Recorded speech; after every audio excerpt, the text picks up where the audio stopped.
ሸገር ካፌ ሸገር ካፌ ሸገር ካፌ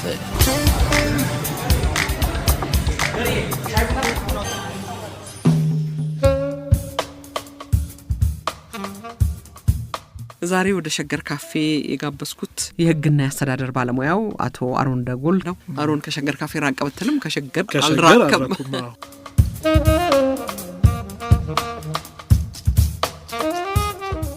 ወርልድ ሩል ኦፍ ሎ ኢንዴክስ ላይ ኢትዮጵያ ከ142 ሀገሮች 130ኛው ላይ ተቀምጣለች። በዓለም አቀፍ ደረጃ እርግጥ የህግ የበላይነት ሁኔታ እያሽቆለቆለ ነው ይባላል። በሌሎች ሀገሮችም በእኛ ሀገር ሁኔታ የፍትህ ተቋማት መጠንከር ብዙ ችግሮቻችንን ለመፍታት አይጠቅሙም ወይ? በአጠቃላይም ደግሞ ስለ ተቋማት ግንባታ ከለውጥ ሀሳብ ጋራ ከተስፋ ጋራ አዳዲስ ሀሳቦች ይመጣሉ። በለውጥ ተስፋ የተጀመሩ ነገሮች አንዳንዴ ወደ ኋላም የሚያስቀሩበት ሁኔታ አለና ይሄንን ለማዝለቅ እንዲረዳ ምንድነው መደረግ ያለበት የሚለው ሀሳብ ስጥበት። በዚህ ጀምር። እግዚአብሔር ይስጥልኝ። እንግዲህ ወደ ተቋም ግንባታ ከመሄዳችን በፊት እስቲ ይሄ የህግ የበላይነት የምንለው ወይም ሩል ኦፍ ሎ የምንለው ጥንሰ ሀሳብ ምን ማለት ነው? ምን ያካታል? አላባውያን ውስጥ ምንድናቸው? ኤሌመንቶቹ ምንድናቸው የሚለው ነገር እንደው እንድናነሳ ቢፈቀድልኝ። አንድ ሀገር ውስጥ ዜጎች በነጻነት መኖር አለባቸው። እንግዲህ መንግስት የሚባለው ነገር በኋላ የሚመጣ ነገር ነው። በነገራችን ላይ ሰዎች መጀመሪያ አንድ ላይ በጋራ ነው መኖር የጀመሩት። የግል ንብረት የሚባል ነገር የለም። ሁሉም በጋራ ያገኘውን በጋራ። ከዛ በኋላ ግን ያው ህብረተሰብ እያደገ አስተሳሰብም እያደገ ኢንተራክሽኖች ኮምፕሌክስ እየሆኑ ሲመጡ አይ በጋራ የሚያስተዳድረን በጋራ አንድ ላይ ማኔጅ የሚያደርገን አንድ የሆነ ኢንቲቲ የሆነ አካል ያስፈልገናል። ስለዚህ የሆነ አስተዳዳሪ የሚባል አካል ማምጣት አለብን ወይ መፍጠር አለብን የሚል ነገር መጣ። ከዛ በኋላ ሲምፕል አድሚኒስትሬሽን፣ ከዛ ጋቨርንመንት፣ ከዛ ምናምን እየተባለ አሁን ወዳለንበት ኮምፕሌክስ የሆነ ጋቨርንመንት ሲስተምና ስትራክቸር ነው የመጣው። እንዶ አጠር ባለ መልኩ ለማስቀመጥ ያህል በነገራችን ላይ ሶሻሊስትና ኮሚኒስቶች ወደዛ አይነት ስርዓተ ማህበር ነው መመለስ ያለብን። ሲምፕል ሩል፣ ሲምፕል አድሚኒስትሬሽን። ይሄ አሁን የምናውቀው ህግ አውጪ፣ ህግ አስፈጻሚ፣ ህግ ተርጓሚ ምናምን የሚባለው ሳይሆን ቀለል ያለ አስተዳደር ሪስፖንሲቭ የሆነ ከህብረተሰቡ ጋር ቀጥታ የሚገናኝ ቀለል ያሉ ህጎች ደግሞ መተዳደሪያ፣ አንዱን ጨቋኝ አንዱን ተጨቋኝ፣ አንዱን ገዢ አንዱን ተገዥ የማያደርጉ የግል ንብረት የማይፈቅዱ አይነት ስርዓት ያስፈልገናል። አሁን ኮሚኒስቶቹ እነ ማርክስ ሀፍ ጁ ስለነበር በነገራችን ላይ ትንሽ ለመጽሐፍ ቅዱስ መውቀት ነበረው። መጽሐፍ ቅዱስ ላይ ተመልሶ የሐዋርያትን አኗኗር ከመጽሐፍ ቅዱስ ወስዷል የሚሉ ምሁራን አሉ። ምክንያቱም በሐዋርያት ዘመን የግል የሚባል ነገር የለም። ወደ ሐዋርያት ህብረት የሚቀላቀል ንብረቱን ምኑን አስረክቦ ነው የሚቀላቀለው። ፕራይቬት ፕሮፐርቲ የሚባል ነገር የለም። ያ ዘልቋል አልዘለቀም ይሆናል ላይሆነ ሌላ ጉዳይ ሆኖ ማለት ነው። ከዛ መንግስት ሲመጣ እንግዲህ ምን አይነት መንግስት ነው መምጣት ያለበት? ስልጣን ከእያንዳንዳችን ቆርሰን ነው የምንሰጠው። በዚህ ግዛን፣ በዚህ አስተዳድረን፣ በዚህ ህግ አውጣልን። ይሄን ካላሟላ ደግሞ እኛ ደግሞ የሰጠህን ስልጣን መልሰን እንወስዳለን አይነት ነው። የነ ሎክ ሀሳብ ማለት የነ እንግሊዛዊ ጆን ሎክ። ይሄ በቃ ህዝብና መንግስት መካከል ያለው ግንኙነት በውል ላይ የተመሰረተ ነው መሆን ያለበት። ሶሻል ኮንትራክት የሚሉት እነ ሩሶ ማለት ነው። ስለዚህ በውል ላይ የተመሰረተ ነው። ውል ደግሞ መብትና ግዴታ አለው። ስልጣንህ ይሄ ነው፣ ከዚህ አይለፍ ከዚህ አይትረፍ። የኛም ደግሞ መብታችን ይሄ ነው። ያንን ስልጣኑን አልፎ ያንን መብታችንን የሚጋፋ ከሆነ መብታችንን ማስከበር ሲገባው መብታችንን የሚጋፋ የሚነካ ከሆነ ኢቨን ቱ ዘ ኤክስቴንት ኦፍ ሪቮሉሽን መንግስትን ከስልጣን እናወርዳለን፣ ከሰጠነው ስልጣን መልሰን እናወርደዋለን የሚል እነ ቶማስ ሆብስ ደግሞ አይ እንደዛ የሚባል ነገር የለም። መንግስት ስርዓት ማስከበር ካለበት፣ ህግ ማስከበር ካለበት፣ አገር ማስተዳደር ካለበት ኤፌክቲቭ ከሆነ ጠንካራ መሆን መቻል አለበት። ጠንካራ የሚሆነው ደግሞ ይሄ ሲቪል ጋቨርንመንት ምናምን ትሪቲስ ምናምን የሚባለው ሳይሆን some sort of punishment መኖር አለበት፣ some sort of imposition restriction መኖር አለበት የሚል አይዲዮሎጂ አንጸባርቃሉ። ይሄ እንግዲህ 16ኛው 17ኛው ክፍለ ዘመን የነበረ አስተሳሰብ ነው። ዞሮ የነዚህ ውጤት ነው ዛሬ ስለ ህገ መንግስት፣ ስለ ህግ የበላይነት፣ ስለ ሰብአዊ መብት መከበር፣ ስለ ፍርድ ቤት፣ ስለ ምናምን የምናወራው ረጅም የሆነ ታሪክ ነው ያላቸው። እንግዲህ አሁን ዓለም የደረሰበት ስምምነት ምንድን ነው? በአንድ ሀገር የህግ የበላይነት ካልሰፈነ ዜጎች እንደ ዜጋም አይደለም ሰዎች እንደ ሰው የመኖር መብት አይኖራቸውም። ጉልበተኞች በጉልበታቸው የፈለጉትን ሊያደርጉ ይችላሉ። ጉልበት የሌላቸው ደግሞ ሳይገባ መብታቸው ተጥሶ ከእንስሳ ያላነሰ ከሞቱት በላይና ከቆሙት በታች ሆነ ይኖራሉ። ስለዚህ ይሄንን ግንኙነት ጉልበተኛው ጉልበቱ እንዳይጠቀም፣ ጉልበት የሌለው ደግሞ እንዳይጠቀም የሚከላከል የሆነ ስርዓት መበጀት አለበት። ያ ስርዓት የህግ የበላይነት ነው። የህግ የበላይነት በጣም ብዙ ነገሮችን ያጠቃልላል። ኦኬ፣ የህግ የበላይነትን ለማስከበር ምንድነው ማድረግ ያለብን? ኦኬ፣ የተጻፈ ህግ ሊኖረን ይገባል። በተለይ ህገ መንግስት የምንለው ህገ መንግስት ማለት አንደኛና ዋናው ነገር የመንግስት ስልጣን የሚገደብበት ነው። መንግስት እንደ ቀድሞ ነገስታት ዘመን ፍጹማዊ የሆነ ኢቭን ዲቫይን የሆነ ፓወር ሊሰጣቸው አይገባም። ሰዎች እንደመሆናቸው መጠን እንዳይሳሳቱ ፍጹማዊ ስልጣን የምንሰጥ ከሆነ ወደ ዘፈቀዳዊ ነገር ይመጣል። የፈለገውን ማሰር፣ የፈለገውን መግደል፣ የፈለገውን ማኖር ሊመጣ ይችላል። ስለዚህ ያንን መከላከል ያለብን ምንድን ነው? በህገ መንግስት ነው። ህገ መንግስት የህግ አውጫው ስልጣን ይሄ ነው፣ የህግ አስፈጻሚ ስልጣን ይሄ ነው፣ የህግ ተርጓሚ ስልጣን ይሄ ነው። ያልተጻፈ ህገ መንግስት ያላቸው አሉ፣ እንደነ እንግሊዝ፣ እንደነ ሳዑዲ፣ እንደነ እስራኤል ያው ኮመን ሎ የሚባሉት ሀገራት በቀድሞ ያልተጻፈ ህገ መንግስት ስንል ኮዲፋይድ ያልሆነ ኦር ያልተጠረዘ ህገ መንግስት ማለታችን ነው እንጂ ህገ መንግስታዊ ስርዓት የላቸውም ማለት አይደለም። በመሰረቱ የእነሱ ህገ መንግስታዊ መርሆች የሚመነጩት ፓርላማ ከሚያወጣቸው ህጎች፣ ከካልቸር፣ ከካስተም፣ ከፍርድ ቤት ውሳኔ እንደዚህ ነው። ልክ እንደኛ የተጠረዘ ይሄኛው ነው ህገ መንግስቱ ብለን ሪፈር የምናደርገው ዶክመንት የለም ነው እንጂ ህገ መንግስታዊ ስርዓት የላቸው ማለት ነው። በተለይ ለዚህ ለፓርላሜንታዊ ስርዓት፣ ለህገ መንግስታዊ ስርዓት እንደ እናት የምትቆጠረው እንግሊዝ ናት። እንግሊዝ ግን የተጻፈ ህገ መንግስት እንደሌላት ወይም ኮዲፋይድ ያልሆነ ህገ መንግስት እንደሌላት ነው። ዞሮ ግን የእነዚህ ሁሉ ድምር ውጤት ነው የህግ የበላይነት ስንል። እዚህ ውስጥ እነማን ይካተታሉ ስንል ተቋማት ስንል በርካታ አይነታቸው፣ ስራቸው፣ ስልጣናቸው፣ ስታተሳቸው እንደየሀገሩ ህገ መንግስታዊ ስርዓት ይለያያል። እንግሊዝ አሁን ፓርላማው ጠንካራ ነው። ፓርላሜንታሪ ሱፕሪማሲ ነው የሚሉት። የፓርላማው የበላይነት የህገ መንግስት የበላይነትን የፓርላማው የበላይነት። ስለዚህ ፓርላማው ፍጹማዊ ነው። ኢቨን ፓርላማው ህገ መንግስታዊ መርሆችን የመቀየር ስልጣን እስከ ማግኘት ድረስ ደርሷል። ለምንድን ነው እንግሊዛውያን ፓርላማቸው እንደዚህ አይነት ጠንካራ እና ከልክ በላይ ያደረጉት ሲባል የራሱ የሆነ ታሪክ አለ። ፓርላማው ስልጣኑን ክሌም ያደረገበት በትግል ነው፣ በከፍተኛ ተጋድሎ፣ በከፍተኛ መስዋዕትነት ነው። ስለዚህ ፓርላማው ንቅንቅ ማለት የለበት። ሃውስ ኦፍ ኮመንስ የምንለው ማለት ሃውስ ኦፍ ሎርድስ ያው የሞናርኪካል ሲስተሙን የማስቀጠል ትራዲሽኑን የማስቀጠል ነው። አሁን በእንግሊዝ ኮንስቲቱሽናል ሞናርኪ ስንል ሪል ኮንስቲቱሽናል ሞናርኪ ነው። ሞናርኩ ይከበራል፣ እንደ አይከን ነው የሚታየው፣ እንደ ምልክት ነው የሚታየው፣ ግን ፖለቲካል ፓወር የለውም፣ ሴሬሞኒያል ነው። አሜሪካን ሀገር ስንሄድ ደግሞ ፍርድ ቤቱ ደግሞ ይነሱ። በነገራችን ላይ የአሜሪካው ሲስተም በፓርላማው በፍርድ ቤቱና በአስፈጻሚ መካከል ክሊር ከት የሆነ የስልጣን ክፍፍል አለ። እንዲሁም የእነሱ ደግሞ ትንሽ አንድ ስቴፕ ወደፊት ወሰዱና እንዳይነካኩ አድርገው ግን ቼክ እንዲደራረጉ አድርጎ አስቀመጧቸው። ፕሬዚደንቱ ኮንግረሱን ይቆጣጠራል በቬቶ ፓወሩ፣ ኮንግረሱ ፕሬዚደንቱን ይቆጣጠራል በ2/3 ድምጽ የሱን እንትን ይመታል። ፍርድ ቤቱ ሁለቱንም ይቆጣጠራል፣ ሁለቱም ደግሞ ፍርድ ቤቶችን ይቆጣጠራሉ። እርስ በርስ ቼክ እየተደራረጉ ኢን አክቹዋል ኢፌክት ግን ፍርድ ቤቱ ጠንክሮ ወጣ አት ዘ ኤንድ ኦፍ ዘ ዴይ ማለት ነው። በተለይ ከጆን ማርሻል ውሳኔ ከ1905 የጆን ማርሻል ውሳኔ በኋላ ፍርድ ቤቶች ህገ መንግስትን የመተርጎም ስልጣን እንዲኖራቸው ሪማርክብል የሆነ ላንድ ማርክ የሆነች ውሳኔ ወሰነ በማርበሪ ቨርስስ ማዲሰን ኬዝ ማለት ነው። እንግዲህ በዓለም ደረጃ ሁለት አይነት የህገ መንግስት ሪቪው ስርዓት አለ። አንደኛው አብስትራክት ሪቪው የምንለው ነው። ህጉ ከመውጣቱ በፊት ሪቪው ይደረጋል። ህገ መንግስታዊ ቦታው ህገ መንግስታዊነቱ ቼክ ይደረጋል። የጀርመን ኮንስቲቱሽናል ኮርት እሱንም ያደርጋል ባይዘወይ። ሁለተኛው ደግሞ ኮንክሪት ሪቪው የምንለው ነው። ኬዝ ኤንድ ኮንትሮቨርሲ ሜተድ ነው። አሜሪካን ሀገር ኬዝ ኤንድ ኮንትሮቨርሲ ሜተድ ነው። ህጉ ከመውጣቱ በፊት አይመለከታቸውም ፍርድ ቤቶች። ህግ ሆኖ ከወጣ በኋላ ነው ይሄ ህገ መንግስታዊ መብትን ጥሷል ፎር ዚስ ሪዝንስ ብሎ ካስቀመጠና ካመኑበት ይሄ ህግ አንኮንስቲቱሽናል ነው ብለው ይሽራሉ፣ ነል ኤንድ ቮይድ ይላሉ። ካልሆነ ደግሞ ዘይ ስቲል ሜንቴን ኢት። ይሄ ኬዝ ኤንድ ኮንትሮቨርሲ ሜተድ ነው እና በዚህ ፓርላማውን ቼክ ያደርጉታል። አንዱ ሩል ኦፍ ሎ ከሚከበርበት መንገድ በተቋማት በኩል ማለት ነው ይሄ ነው። ወደ ሌሎች ፕራክቲሶች ደግሞ ስንመጣ ፍርድ ቤት ብቻ አይደለም፣ ፓርላማው ራሱ ትክክለኛ ጄንዊን የሆነ ሪፕሬዘንቴሽን ካለ አሁን በእኛ ሀገር በኢትዮጵያ የፓርላማ ስርዓት አሁን ያለን ማለት ነው አንድ ሰው 2 ጊዜ ይወከላል። እንደ ማንኛውም ዜግነቱ እንደ ማንኛውም ኢትዮጵያዊነት ግለሰብ ኢትዮጵያዊነቱ በህዝብ ተወካዮች ምክር ቤት ይወከላል። የአንድ ብሔረሰብ ወይም ህዝብ ደግሞ አባል እንደመሆኑ ወይ ትግራዋይ ወይ ኦሮሞ ወይ አማራ ወይ ምናምን ሆነ ደግሞ በፌዴሬሽን ምክር ቤት ይወከላል። የመወከሉን እንትን ኦፖርቹኒቲ ሰፍቷል። እሱ አንድ መልካም ነገር ልናየው እንችላለን። ልክ አሜሪካን ሀገር ማንኛውም የኮንግረስ አባል የአንድ አሜሪካዊ ዜጋ ወኪል ነው። እንደ የስቴቱ ደግሞ ስቴቶች ቦታ ይኖራቸዋል ሴኔቱ ላይ ማለት ነው። የእኛ ትንሽ ለየት የሚያደርገው የብሔር ብሔረሰቦችና ህዝቦች የሚባለው አንደርስታንዲንግ ስላለ ነው። ግን ፓርላማው አሁን የምርጫ ስርዓታችን እንዴት ነው? አሁን ቅርብ ጊዜ ያው ኔክስት ይርም ያው ምርጫው እየደረሰም ስለሆነ ፈርስት ፓስት ዘ ፖስት ነው፣ ሲምፕል ማጆሪቲ ነው፣ ፕሮፐር ሪፕሬዘንቴሽን ነው የሚባለው ነገር አሁንም እያጣላን ያለው። አንዱ ህገ መንግስቱን መሻሻል አለበት፣ የምርጫ ስርዓታችንም እንትን ማለት አለበት እየተባለ የሚነሳው አንዱ እሱ ነው። ለምሳሌ አብላጫ ድምጽ ከሆነ 50+1 ነው መንግስት የሚመሰርተው። ስለዚህ 51 ለ49 ነው። ስለዚህ 49ኙ ድምጽ ባከነ ማለት ነው። ፕሮፖርሽናል ሪፕሬዘንቴሽን ቢሆን ኖሮ ግን ቢያንስ 49ኙም ድምጾች ቦታ ያገኛሉ። እንደ መንግስት እንኳን ባይመሰርቱ መቀመጫ ያገኙና ያው ክርክር ሲኖር ማለት ህግ በቀላሉ አያልፍም።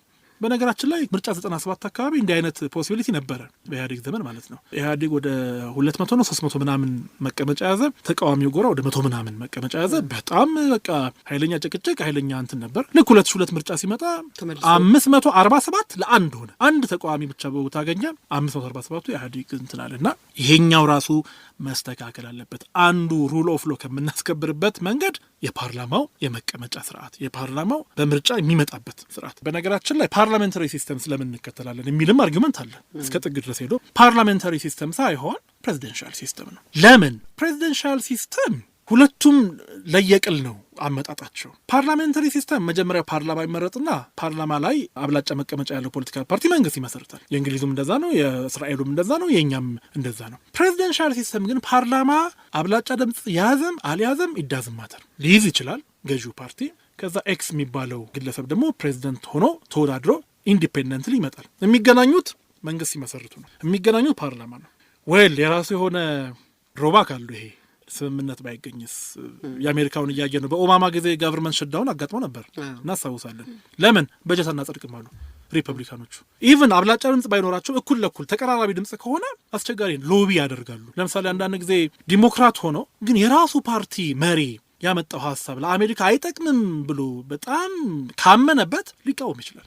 ትራምፕን እኮ ለምሳሌ ሪፐብሊካኖቹ ይቃወሙታል። ኖ ይሄ ለአሜሪካ አይጠቅምም። ስለዚህ የፓርቲ ጉዳይ አይደለም፣ የፓርቲ ሎያሊቲ ጉዳይ አይደለም፣ የሀገር ኢንትረስት ነው የሚቀድመው። ስለዚህ ሎቢ አድርገው አይሆንም ካሉ በጀት አይለቀቅም፣ በጀት ካልተለቀቀ ደግሞ ስራ ይሰራል። እንዲህ አይነት ችግሮች አሉ እና ሲስተም ኦፍ ጋቨርንመንቱ ራሱ ለህግ የበላይነት የራሱ የሆነ አስተዋጽኦ አለ። ወሌላ ፕራክቲስ አስፈጻሚው ጋር ስንመጣ ብዙ ጊዜ የሚታማው የሚወቀሰው አስፈጻሚ። አንድ የአሜሪካ ጠቅላይ ፍርድ ቤት ዳኛ እንደውም በአንድ ወቅት ምንም ብሏል? ዘ ኤግዜኪቲቭ ብራንች ኦፍ ዘ ጋቨርንመንት is the most dangerous and untrusted branch because it has got the gun and the purse ይላል። ታንኩም ባንኩም ያለው አስፈጻሚው ነው። ልክ ነው። ባንኩ፣ ገንዘብ ሚኒስቴሩ፣ ትሬጀሩ፣ ታንኩም ያለው መከላከያውም፣ ፖሊሱም፣ ደህንነቱ ምንም እሱ ጋር ነው። ጡንቻው ፈርጣማ ነው። ሶ huge system of control must be exerted ነው እያለ ያለው ይሄ ጠቅላይ ፍርድ ዳኛ። ፓርላማውም ሊቆጣጠረው ይገባል፣ ፍርድ ቤቶችም ሊቆጣጠሩት ይገባል። በዚህ በጁዲሻል ሪቪው በምንለው ስርዓት ነው እና አስፈጻሚው አካል ሪስፖንሲቭ መሆን ካልቻለ አስፈጻሚው አካል ባይዘው የስልጣን ያስፈልገዋል። ይሄ ምንም ሳይታለም የተፈታ ነው። ደንበኛ የሆነ ስልጣን አሁን ለምሳሌ በኢትዮጵያ ሕገ መንግስት አንቀጽ 77 መሰረት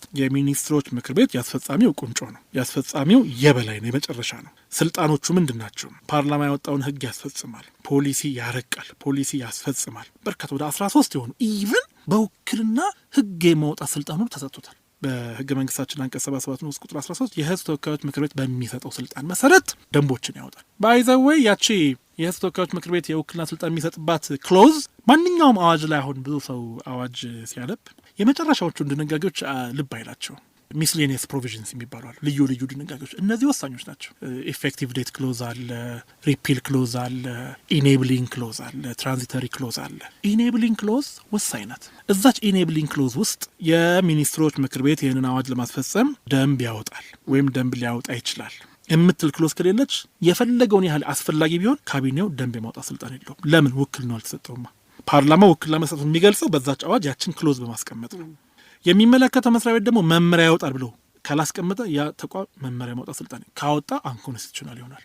ከስልጣን በላይ ይሰራ ነው የሚባለው እና አስፈጻሚው ደንብ የማውጣት በውክልና ውሳኔ የመስጠት ስልጣን ተሰጥቶታል። አዎ ይሄ ሁሉ ሂውጅ ፓወር ያስፈልገዋል አስፈጻሚው አካል። ለምን? ስራው እንዲሰራ፣ ኤፌክቲቭ የሆነ ሰርቪስ እንዲሰጥ፣ ሰርቪስ ዴሊቨር እንዲያደርግ። ግን ስልጣኑን በሚጠቀምበት ሰዓት ምናልባት ሳይታወቅ አቢዩዝ ሊያደርገው ይችላል። ምናልባት ሳይታወቅ መብት የመጣስ ኮንሲኩዌንስ ውጤት ሊያስከትል ይችላል። ምናልባት ሳይታወቅ ትክክለኛ ያልሆነ ውሳኔ ሊሰጥ ይችላል። ስለዚህ ማን ነው የሚቆጣጠረው? የሆነ አካል መኖር አለበት።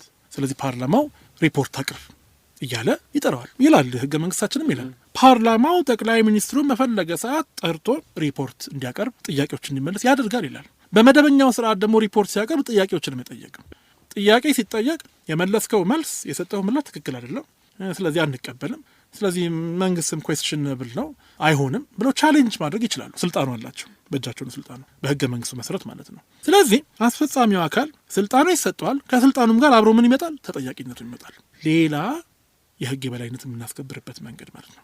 ወደ ፍርድ ቤት ስንመጣ ግልጽ ነው። ፍርድ ቤቶች ወይ በእኛ ሀገር ስርዓት እንኳን ባይሆን በሌሎቹ ሀገሮች ስርዓት ፓርላማ ወይም ኮንግረስ ወይም ዋትኤቨር ኢትስ ኔም ያወጣው ህግ ነው። ይሄ ህግ ከህገ መንግስቱ ጋር ይቀርናል በዚህ ምክንያት፣ ስለዚህ ይህ ህግ ተቀባይነት የለውም ወይ ደግሞ ህጉ ላይ ያለች የሆነች ድንጋጌ እቺ ተቀባይነት የላትም መሰረዝ አለባት የማለት ስልጣን ይኖራቸው ይገባል። በእኛ ሀገር ስርዓት ፓርላማ ያወጣቸው አዋጆች አንኮንስቲቱሽናል ናቸው ወይም ፓርላማ ያወጣቸው ብቻ ሳይሆን ካቢኔ የሚያወጣቸው ደንቦችም ሆነ መመሪያዎች አንኮንስቲቱሽናል ናቸው የማለት ስልጣን የላቸውም ፍርድ ቤቶች። ግልጽ ነው። ይሄ ስልጣን የተሰጠው ለፌዴሬሽን ምክር ቤት ነው። ግን አንዳንድ ጊዜ ፓርላማ አዋጅ አውጥቶ ካቢኔው ደንብ ሲያወጣ ምናልባት ደንቡ ፓርላማ ካወጣው አዋጅ ጋር የሚጣረስ ከሆነ ነው ይሄ ደንብ ፓርላማ ካወጣው አዋጅ ጋር የሚጣረስ ነው ብለው ነል ኤንድ ቮይድ ማለት ስልጣን አላቸው። ህገ መንግስታዊነት ጥያቄ ሲነሳ ነው ስልጣናቸው የሚገደበው እንጂ መመሪያ ሲወጣ ይሄ መመሪያ ትክክል አይደለም ከአዋጁ ጋር ይቃረናል፣ ደንብ ሲወጣ ይሄ ደንብ ትክክል አይደለም ከአዋጁ ጋር ይቃረናል ለማለት ስልጣን አላቸው ቱ ሰም ኤክስቴንት ማለት ነው። ስለዚህ ፍርድ ቤቶች ሲግኒፊካንት የሆነ ሮል ነው ያላቸው ሩል ኦፍ ሎውን በማምጣት። ሌሎች ተቋማት ከነኚህ ከሶስቱ የመንግስት አካላት ውጭ ያሉት ለምሳሌ በሌሎች ሀገሮች በጣም ኤፌክቲቭ የሆኑ እነ ሰብአዊ መብት ኮሚሽን፣ እነ እንባ ጠባቂ ተቋም ኦምቡድስማን የምንለው፣ ኤሌክቶራል ቦርድ፣ እንደነ ኦዲተር ጀነራል፣ እንደነ አንታይ ኮራፕሽን ኮሚሽን እነኚህ ተጠሪነታቸውም ለህግ አውጪው አካል የተደረገበት ምክንያት ኤክስተርናል ኮንትሮሊንግ ሜካኒዝም ስለሆኑ ነው። የሰብአዊ መብት ኮሚሽን ሰብአዊ መብት ሲጣስ ነው መንግስት ሰብአዊ መብት ጥሰሃል፣ ስለዚህ ጋር ማቆም አለበት፣ ትክክል አይደለም ማለት መቻል አለበት። በእኛ ሀገር ያለው የሰብአዊ መብት ኮሚሽን አያያዝ እንግዲህ የሰብአዊ መብት ኮሚሽን የሚባለው በህገ መንግስቱ አንቀጽ 55 ንዑስ ቁጥር 14 እና 15 ይመስለኛል ፓርላማው ሁለቱም ተቋማት እንደሚያቋቁም ይደነግጋል ህገ መንግስቱ። ከዛ በኋላ ከህገ መንግስቱ መውጣት ከአመታት በኋላ ነው በ92 ዓመተ ምህረት ሁለቱም ተቋማት የተቋቋሙት፣ ህዝብ እንባ ጠባቂ ተቋምም የሰብአዊ መብት ኮሚሽን በአዋጅ ቁጥር 210 እና 211 በአንድ ቀን የተቋቋሙት። ግን ያን ያክል የረባ ስልጣን አልነበራቸው። ያን ያክል ያው ተቋቋሙ ለማለት ካልሆነ በስተቀር እንደ አለን ለማለት ካልሆነ በስተቀር ያን ያክል እነሱም አክቲቭም አልነበሩም። የነበራቸውም ህግ ያን ያክል አክቲቭ እንዲሆን የሚፈቅድላቸው እንዲንቀሳቀሱ የሚፈቅድላቸውም አልነበረም። ከዛ በኋላ ከለውጡ በኋላ ሁለቱም በጣም አዋጆቻቸው ሲግኒፊካንት በሆነ መልኩ ነው የተሻሻሉት። የሰብአዊ መብት ኮሚሽን በአዋጅ ቁጥር 1224 2012 በጣም የራሱ የሆነ ፋይናንስ እንዲያስተዳድር፣ የራሱን የሰው ኃይል ከአስፈጻሚ አካል ጣልቃ ገብነት ነጻ ሆኖ እንዲቀጥር፣ የራሱን በጀት እንዲያጸድቅ፣ የራሱን መመሪያ እንዲያወጣ ተደርጎ በጣም ባልተጠበቀ ሁኔታ ጠንካራ ሆኖ እንዲደራጅ የሚፈቅድ አዋጅ ነው። ይሄ አዋጅ በጣም ደስ በሚል ሁኔታ እውነቱን ደግሞ ኮሚሽኑ ከተቋቋመ በኋላ ይሄን አዋጅ ከወጣም በኋላ ጠንካራ ሆነ መንግስትን ቻሌንጅ እያደረገ መንግስት የማይፈልጋቸው መግለጫዎች እያወጣ ሪፖርት እያወጣ መንግስት ጋር እየተነጋገረ የሚስተካከሉትን ራሱ እንዲስተካከሉ እያደረገ ተጽዕኖ እየፈጠረ ትልቅ ውጤት አምጥቷል። በተመሳሳይ ሁኔታ የህዝብ እንባ ጠባቂ ተቋምም አዋጅ ቁጥር 211 ነበር የተቋቋመው።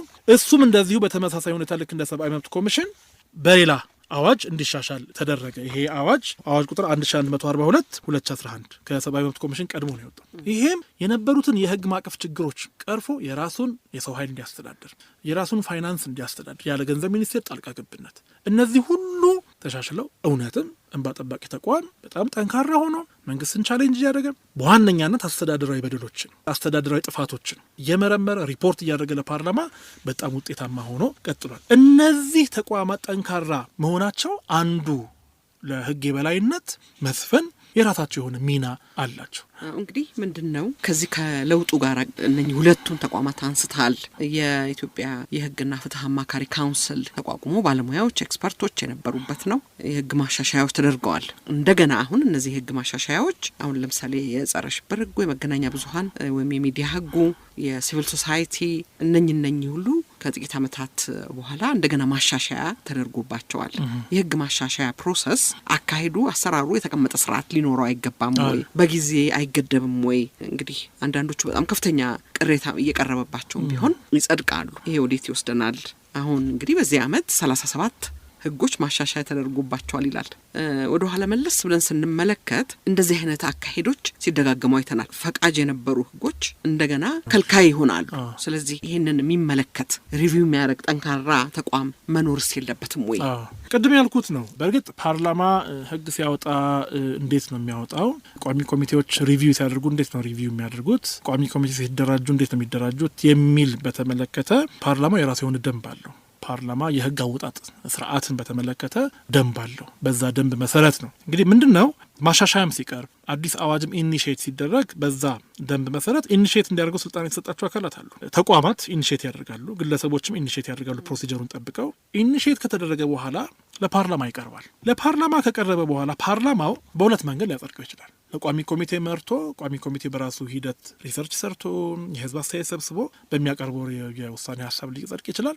ወደ ቋሚ ኮሚቴ ደግሞ መምራት ሳያስፈልግ ወይም ደግሞ መምራት አያስፈልግም ብሎ ካመነ አፈ ጉባኤው እዛው ላይ ሊያጸድቀውም ይችላል። ምናልባት ይሄንን ካለፈና ይሄ ነገር በጣም ሲግኒፊካንት የሆነ ችግር አለበት፣ በጣም ወሳኝ የሆነ መስተካከል ያለበት መሰረታዊ የሆነ ህጸት ስላለበት መታየት አለበት ብሎ ሊመልሰውም ይችላል። እንደ ፓርላማ ውሳኔ ነው የሚወሰነው። ስለዚህ እንዴት ነው የህግ አወጣት ስርዓቱ?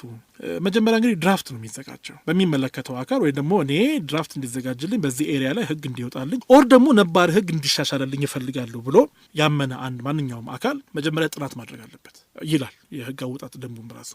ጥናት አድርጎ የሚመለከታቸውን አካላት አሳትፎ ያን ጥናት መሰረት አድርጎ ድራፍት ያዘጋጃል። ድራፍት ሲያዘጋጅ ከማብራሪያ ጋር ከጥናቱ ጋር ለፓርላማ ይልካል። ፓርላማው ፈርስት ሪዲንግ አለው አይቶ ኦኬ ይሄ ለቋሚ ኮሚቴ መመራት አለበት ብሎ ለቋሚ ኮሚቴው ይመራል። ቋሚ ኮሚቴው ያይና ሁሉም የቋሚ ኮሚቴ አባላት ፕላስ ቋሚ ኮሚቴው የራሱ የሆነ ጽህፈት ቤትና ባለሙያዎች አሉት። ለባለሙያዎቹ ተመርቶ ኤክስፐርት የሆነ አናሊሲስ ተሰርቶ ጥያቄዎች ይዘጋጃሉ። ጥያቄዎች ተዘጋጅተው ያ ድራፍቱን የላከው አካል መጥቶ የአስረጅ መድረክ የሚባል አለ። እዛ አስረጅ መድረክ ላይ ያቀርባል፣ ፕሬዘንት ያደርጋል፣ ጥያቄዎች ይጠየቃል። ከሌጋል ኤክስፐርቶቹ ጥያቄ ይመጣል፣ ከቋሚ ኮሚቴው አባላት ጥያቄ ይመጣል። ለዛ ጥያቄ እዛው ላይ ምላሽ መስጠት አለበት። እዛው ላይ ምላሽ መስጠትም ካልቻለ ወይም በቂ ምላሽ አልሰጠውምና በጽሁፍ እንድሰጥ ይፈቀድልኝ ካለ ለእያንዳንዷ ጥያቄ ከማብራሪያና ከማስረጃ ጋር ምላሹን ይልካል። ይሄንን ይወስዳል ቋሚ ኮሚቴው። ከዛ ደግሞ የህዝብ አስተያየት የሚሰጥበት ደግሞ የፐብሊክ ሂሪንግ ፎረም ያዘጋጃል። የፐብሊክ ሂሪንግ መድረክ ያዘጋጅና የሚመለከታቸውን አካላት ለምሳሌ ጠበቆችን የሚመለከት ህግ ከሆነ የወጣው ጠበቆች ይመጣሉ፣ ፍትህ ሚኒስቴር ይመጣል፣ ፍርድ ቤት ይመጣል። የሚመለከታቸው ስቴክሆልደርስ የሚባሉ ይሰበሰባል። እነሱም አስቀድሞ ይደርሳቸዋል እንትኑ ኮፒው። እዛም ላይ ጥያቄ ይጎደጎዳል፣ ይመጣል፣ የሚቀበለውን ይቀበላል፣ ማስተካከል ያለበትን ያመነበትን ወይም የተሸነፈበትን መከራከሪያ ያላቀረበበትን ያስተካክላል። አይ ማምንበታለሁ አቋሜ ነው ብሎ ካለ ደግሞ ተከራክሮ ለማሳመን ይሞክራል። በዚህ ሁሉ ሁኔታ ቋሚ ኮሚቴው ታዛቢ ነው የሚሆነው። ከዛ በኋላ ፕሮሰሱ ያልቅና ቋሚ ኮሚቴው ያመነበትን አይ ትክክል ነው ድራፍተሩ ያዘጋጀው እንትኑ ማብራሪያውም ምላሹም ሎጂኩ ምንም ያሳምናል፣ ስለዚህ እንዳለ ይጽደቅ ኦር ኖ በፐብሊክ ሂሪንግም ይሁን በአስረጅ መድረክም ይሁን የቀረበለትን ጥያቄ አልመለሰም ወይም አላሳመንንም አጥጋቢም አይደለም ብሎ ካመነ የራሱን ማስተካከያ ያደርጋል። ወይ ይሰርዛል፣ ወይ ያስወጣል፣ ወይ ይጨምራል። ከዛ በኋላ ይህንን በቃሉ ጉባኤ አስደግፎ ከማብራሪያ ጋር ከውሳኔ ሀሳብ ጋር ለምክር ቤቱ ለዋናው ሴሽን ያቀርባል። የዋናው ሴሽን ደግሞ እንደ አዲስ ዲስከስ ያደርግበታል፣ ይቀርብለታል። አስቀድሞ ነው የሚደርሳቸው ኮፒ ተዘጋጅተው እንዲመጡ።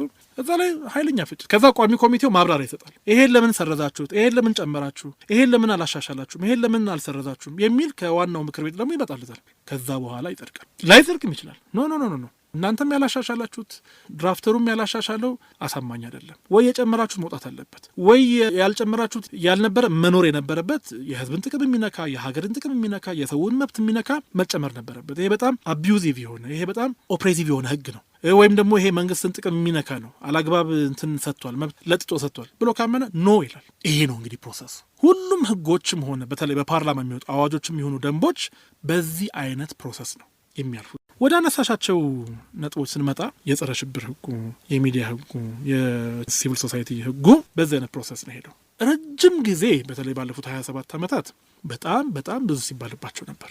የሚዲያ ህጉ ጨቋይ ነው፣ ሚዲያን የሚያቀጭጭ ነው፣ ፍሪደም ኦፍ ኤክስፕሬሽንን የሚያቀጭጭ ነው። የጸረ ሽብር ህጉ ከሰብአዊ መብት ጋር ከህገ መንግስት ጋር ኢትዮጵያ ካጸደቀቻቸውና ከተቀበለቻቸው ዓለም አቀፍ የሰብአዊ መብት ስምምነቶች ጋር የሚጣረስ ነው። ለፖሊስ ለአስፈጻሚው አካል በጣም ጡንቻ የሚሰጥ ነው። የሲቪል ሶሳይቲ ህጉ የመደራጀት መብት የሚነካ ነው። በርካታ ሪሰርችም ሲሰራ ወረቀቶችን በመጽሔት ሲታተሙ ብዙ መመረቂያም ሲሰራበት ነው። ልክ ለውጡ 2010-2011 ሲመጣ የተባለው አማካሪው ምክር ቤት በእነኚህ ነው ስራውን የጀመረው። የጸረ ሽብር ህጉን ለቀቅ አድርገው ቢያንስ የፍርድ ቤት ሮል አክቲቭ እንዲሆን አድርገ። በበፊቱ ላይ የፍርድ ቤት ሮል ያን ያክል ፓሲቭ ነው የነበረው። ሚዲያ ህጉንም በተወሰነ መልኩ አሻሻለ። የሲቪል ሶሳይቲ ህጉንም በተወሰነ መልኩ አሻሻለ። ስለዚህ አሁን እዚህ ጋር ማየት ያለብን ምንድን ነው? ቅድም ያዘነጋሁት ነጥብ አሁን ሩል ኦፍ ሎው ኤንድ ሩል ባይ ሎው የሚባል ነገር አለ። ሩል ኦፍ ሎው ማለት የህግ የበላይነት ነው። የህግ የበላይነትን ህጉ ራሱ ለህግ የበላይነት መገዛት አለበት ነው የሚወጣው። ህግ አዋጅ የምንበለው ደንብ የምንበለው መመሪያ የምንበለው ለህግ የበላይነት ህግ የበላይነት ኮንሴፕት ነው፣ እላይ ነው ያለው። ሩል ባይ ሎው ከተባለ ግን የሆነ ህግ ይወጣል። ያ ህግ የፈለገ ጨቋኝ ይሁን የፈለገ ረጋጭ ይሁን የፈለገ ምን ይሁን ብቻ ህግ ነው። ፓርላማ እስካልሰረዘውና እስካላሻሻለው ድረስ በዛ ህግ መገዛት አለብን። ይሄ ሩል ባይ ሎው ነው። ሩል ኦፍ ሎው ከሆነ ግን የህጉን ኮንቴንት ራሱ ኩዌስችን ማድረግ እንችላለን። ዲዩ ፕሮሰስን ተከትሎ ነው ወይ የወጣ? ኮንቴንቱስ ምን ያህል ህገ መንግስታዊ ነው? ምን ያህል ሰብአዊ መብትና ነጻነትን የሚጠብቅ ነው? አሉ እኮ ሰብአዊ መብቶችን የሚጠብቁ እኮ ህጎች አሉን እኮ። ለምሳሌ የአስተዳደር ስነ ስርዓት አዋጁ ለዘመናት ሲጮህበት የነበረ የአስተዳደር ስነ ስርዓት አዋጅ ተቋማት እንደፈለጉ መመሪያ እያወጡ አንዳንድ ጊዜም በሌለ መመሪያዎቹ ማንም አያገኛቸው ማንም አያያቸው፣ ግን መመሪያ አለ ይባላል። ያ መመሪያ ከአዋጅ ጋር ያለው ተዛምዶ እንዴት ነው? ከደንብ ጋር በትልቁ ደግሞ ከህገ መንግስቱ ጋር ያለው ተዛምዶ አይታወቅም። ውሳኔ ሲወሰንስ አስተዳደር ተቋማት ውሳኔ ይወስናሉ። ውሳኔያቸው እንዴት ነው በፍርድ ቤት የሚከለሰው? ማን ነው የሚቆጣጠረው? ማን ነው ሪቪው የሚያደርገው የሚለው ነገር ለዘመናት ምላሽ ሳያገኝ ቆይቶ 1183 ሲመጣ ነው ምላሽ ያገኘ 2012 ላይ። ይሄ አስተዳደር ስነ ስርዓት አዋጅ መውጣቱ ለህግ የበላይነት የራሱ የሆነ ኮንትሪቢዩሽን አለ። እንደውም በተሻሻለው የአስተዳደር ስነ ስርዓት ህግን አስፈላጊነት አንድ የመንግስት የዘርፉ ባለስልጣን ሲናገሩ መልካም አስተዳደርን፣ የህግ የበላይነትን፣ የአስተዳደር ፍትህን ለማረጋገጥ ነው ይሄ ብለው ሲናገሩ ሰምቻለሁ። እውነት አፌ ቁርጥ ይበላላችሁ። መሬት ላይ ያለው እውነት ይሄ ነው ወይ ነው? አዎ እውነት ለመናገር መሬት ላይ ያለው እውነታ ይሄ ነው። መመሪያዎች ሲወጡ ድሮ በቃ አንድ ገቢዎች ሚኒስቴር ወይም አዲስ አበባ መስተዳድር ምናምን ወይ መሬት ወይ የሆነ ምናምን ፈቃድ የሚሰጥ መመሪያ ያወጣል። አውጥቶም ሊሆን ይችላል። አያሳትፍም። መመሪያ ሲያወጣ የሚመለከታቸው አካል አይሳተፉም። ግልጽ አይደለም፣ አይታወቅም፣ አክሰስ ማድረግ አይቻልም፣ ኮንቴንቱን ማየት አይቻልም፣ አፈጻጸሙን መቆጣጠርም አይቻልም። መመሪያ አለ ይባላል። የታለ መመሪያው? አይታወቅም፣ ድብቅ ነው። አንዳንድ ጊዜ ደግሞ ኦኬ ይሄ ነው መመሪያው። ታዲያ ይሄ መመሪያ እኮ እንደዚህ እኮ ከአዋጁ ጋር ይቀርናል። አይ እኛ ስለ አዋጅ አይገባል፣ መመሪያውን ነው ተከትሎ የተባልነው፣ በመመሪያው መሰረት ነው የሚሄደው። ከ2012 በኋላ ግን ኖ መመሪያ ስታወጣ መጀመሪያ ድራፍት አዘጋጅ፣ ድራፍቱን ለሚመለከታቸው አካላት አሳትፈህ ፓብሊክ ፓርቲሲፔሽን መኖር አለበት። ኖቲፋይ መደረግ አለባቸው ሁሉም የሚመለከታቸው አካላት። ሲፈልጉ በኢሜይል ይላኩልህ፣ ሲፈልጉ በኢንተርኔት፣ ሲፈልጉ በአካል፣ ሲፈልጉ ምንም ብቻ ግን ፕላትፎርሙን አዘጋጅተህ አስተያየት ሰብስበ የምትቀበላቸውን ተቀበለ፣ የማትቀበላቸውን ከአቋምህና ከማብራሪያ ጋር አዘጋጅ። ከዛ በኋላ ኮንቴንቱን በተመለከተ ህገ መንግስታዊነቱን ከአዋጅ ጋር ያለውን ተዛምዶ ፍትህ ሚኒስቴር ደግሞ ቼክ ያደርጋል። ራሱን የቻለ ዲፓርትመንት ዘርፍ አለው። ያደርግና አይቶ አስተካክሎ የሚስተካከል ነገር ካለ አስተካክሎ አርሞ ቁጥር ሰጥቶ ይልክላቸዋል። ከዛ በዌብሳይትህ መመሪያ አለ ብሎ የሆነ መጋረጃ ስር ደብቆ መቆየት የለም። በዌብሳይትህ ይፋ አድርግ መመሪያ። አሁን ገቢዎች ሚኒስቴር ይፋ ያደርጋል በየጊዜው። ሲቪል ሰርቪስ ኮሚሽን ይፋ ያደርጋል መመሪያዎች። ቁጥር ተሰጥቷቸው ቁጥር ካልተሰጠው በፍትህ ሚኒስቴር ካልተመዘገበ ያ መመሪያ ተፈጻሚነት የለውም። ይሄ እውነት ለመናገር ቢያንስ መመሪያውን እንኳን ነው ይሄ መመሪያማ ህገ መንግስቱን ይቃረናል ኦር ዋቴቨር አዋጅን ይቃረናል ብሎ ቻሌንጅ ለማድረግ መመሪያውን አክሰስ ማድረግ መቻል አለብን። አክሰስ አድርገን አሁን ቻሌንጅ ማድረግ እንችላለን። ቻሌንጅ ማድረግ የሚፈልግ ሰው ካለ ማለት ነው። ስለዚህ በዚህ በረገድ የመጣው ለውጥ ይበል የሚያሰኘው። አስተዳደር ስነ ስርዓት አዋጇ ኮንቴንቷ አነስ ያለ ነው፣ ግን ውስጧ የያዘቻቸው ቁም ነገሮች በጣም ትልቅ ናቸው። በዚህ ፍትህ ሚኒስቴር ነው ኢኒሺዬሽኑን እንትን ያለው። ከዛ በፊት በነገራችን ላይ በርካታ ጊዜ ጥናት ተሰርቶ ነበር። እኔም በነበርኩበት ተቋም የአስተዳደር ፍትህ አድሚኒስትሬቲቭ ጃስቲስ ለማስፈን የዚህ ህግ መውጣት የዚህ አዋጅ መውጣት በጣም ወሳኝ ነው የሚል በርካታ ጊዜ ጥናት ተሰርቶ ነበር። ጥናቱ ላይ ይሄድና ይታነቃል። ግን አሁን መልስ አግኝቶ ፍትህ ሚኒስቴር ከሚመሰግንባቸው ነገሮች አንዱ የዚህ አዋጅ መውጣት። ከዚሁ ከፍትህ ሚኒስቴር ጉዳይ ሳንወጣ ከለውጡ በኋላ በነበረው በጎ አስተሳሰብ ህዝብ ተኮር የፍትህ ትራንስፎርሜሽን አካሂደናል ማለት ይቻላል። አፋችንን ሞልተን እሱን መናገር አንችልም። ጅምሮች አሉ። አንዱ ቅድም ያልኩት የአስተዳደር ፍትህ ጉዳይ በተመለከተ ነው። ሁለተኛው የዚህ በተለይ በወቅቱ በነበረው እዚህ ብሔር ተኮር የሆነ ጥቃት ምናምን በነበረበት ጊዜ የወጣ አንድ ወሳኝ ህግ አለ። የሄት ስፒች አዋጅ የዚህ ጥላቻ ንግግርና ሐሰተኛ መረጃን እንትን ማለት እሱ አዋጅ በጣም በርካታ ቁም ነገሮችን ይዞ የመጣ ነው። ከዛ በኋላ ደግሞ የመጣው በተለይ ከ1987 በኋላ ይመስለኛል ካልተሳሳት ያሉትን የፍትህ መጓደሎች፣ የፍትህ አለመስፈን፣ የመብት ጥሰት፣ ዲሞክራሲያዊ ስርዓት አለመኖር የነበሩትን ችግሮች በሙሉ የሚዳሰስ ደግሞ አንድ ፖሊሲ ህግ ማዕቀፍ ገና አልተዘጋጀለትም ይመስለኛል። ፖሊሲው ግን ተዘጋጅቶለታል። የዚህ የሽግግር ፍትህ ፖሊሲ ማለት ነው። የሽግግር ፍትህ ፖሊሲ በበርካታ ሀገሮች ፌል ያደረገባቸውም ሀገሮች አሉ፣ እውነት ለመናገር ሰክሰስፉል ደግሞ የሆኑ ሀገሮች አሉ። ለምሳሌ እንደ አንድ ጥሩ ኤግዛምፕል የምናነሳው እዚህ አፍሪካ ሀገራችን ውስጥ የሳውዝ አፍሪካ ትሩዝ ኤንድ ሪኮንሲሊዬሽን ኮሚሽን ነው። ይሄ በጣም ውጤታማ ከሚባሉት ስርዓቶች ውስጥ አንዱ ነው። ሌሎች ሀገሮች ላቲን አሜሪካም ተሞክሮ የተሳካበትም አለ።